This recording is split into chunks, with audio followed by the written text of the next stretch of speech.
Assalamualaikum warahmatullahi wabarakatuh. Nama saya Masya Alia dari kelas 11 PA2 nomor 10. Menjelaskan tentang sistem perencanaan. Yang pertama, menu makanan sehari-hari saya adalah yang pertama nasi, yaitu 175 kalori. Lalu ayam goreng 260 kalori. Lalu ada salad 114 kalori. Jumlah kalori dari menu makanan saya adalah 549 kalori. Lalu ada BMI. Rumus BMI adalah berat badan dalam kilo per tinggi badan kuadrat dalam sentimeter. Berat badan saya adalah 42 kg per 150 kuadrat sentimeter, sama dengan 42 kuadrat per 22.500 cm. Hasilnya adalah 18,5. Jika di dalam tabel BMI saya termasuk klasifikasi yaitu normal range, yaitu berat badan masih normal. Yang kedua ada BMR. Rumusnya yaitu 9,56 kali berat badan ditambah 1,85 kali tinggi badan dikurangi 4,68 kali umur ditambah 655,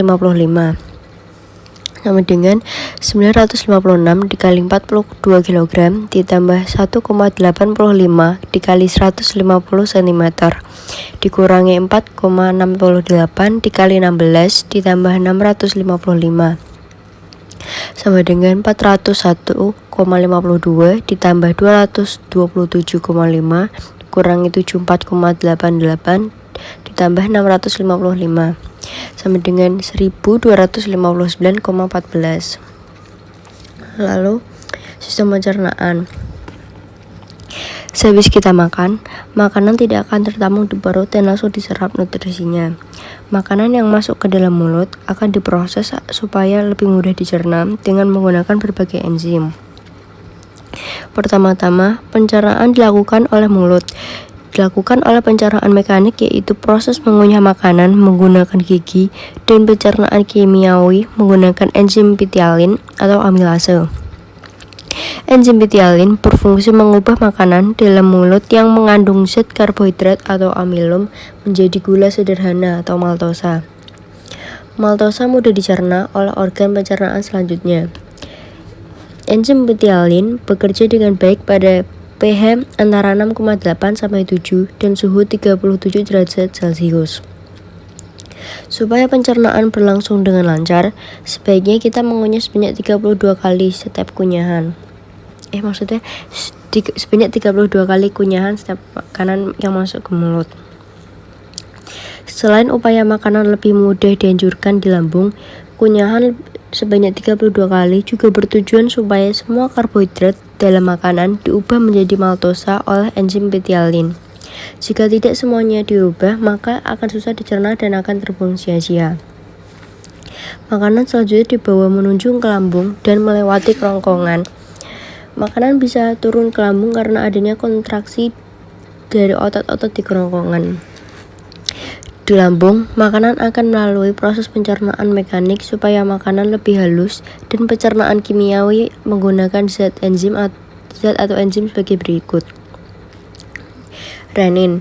Renin berfungsi untuk mengendapkan protein pada susu atau kasein dari susu ASI yang hanya dimiliki oleh bayi. Pepsin. Pepsin berfungsi untuk memecah protein menjadi pepton. HCl atau asam klorida. HCl berfungsi untuk mengaktifkan pepsinogen menjadi pepsin sebagai disinfektan serta merangsang pengeluaran hormon sekretin dan kolesistokinin pada usus halus. Lipase. Enzim lipase berfungsi untuk memecah lemak menjadi asam lemak dan gliserol. Namun, lipase yang dihasilkan sangat sedikit. Setelah makanan diproses di lambung yang membutuhkan waktu sekitar 3-4 jam, makanan akan dibawa menuju usus 12 jari. Pada usus 12 jari, terdapat enzim-enzim berikut yang berasal dari pankreas. Yang pertama, yaitu amilase, yaitu enzim yang mengubah zat tepung atau amilum menjadi gula yang lebih sederhana atau maltosa.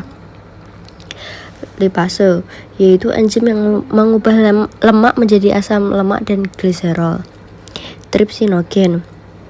Jika belum aktif, maka akan diaktifkan menjadi tripsin, yaitu enzim yang akan mengubah protein menjadi pepton dan dipeptida, dan asam amino yang siap diserap oleh usus halus. Ada juga empedu. Empedu dihasilkan oleh hati yang ditampung di dalam kantong empedu. Empedu kemudian dialirkan melalui saluran empedu ke usus 12 jari. Empedu tersebut mengandung garam-garam empedu dan zat berwarna empedu atau bilirubin. Garam empedu berfungsi untuk mengemulsikan lemak.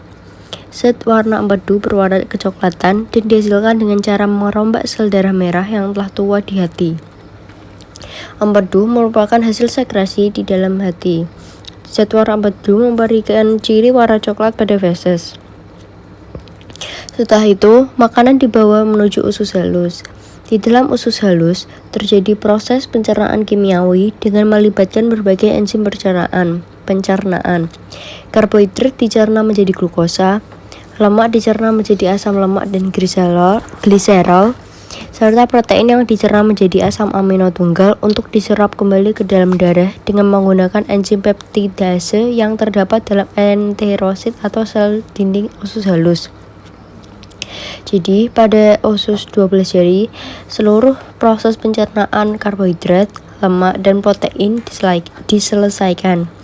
Selanjutnya, proses penyerapan atau absorpsi akan berlangsung di usus kosong dan sebagian besar di usus penyerap. Karbohidrat diserap dalam bentuk glukosa, protein diserap dalam bentuk asam amino, lemak diserap dalam bentuk asam lemak. Vitamin dan mineral tidak mengalami pencernaan dan dapat langsung diserap oleh usus halus. Sekian, mohon maaf ada bilang kekurangan. Wassalamualaikum warahmatullahi wabarakatuh.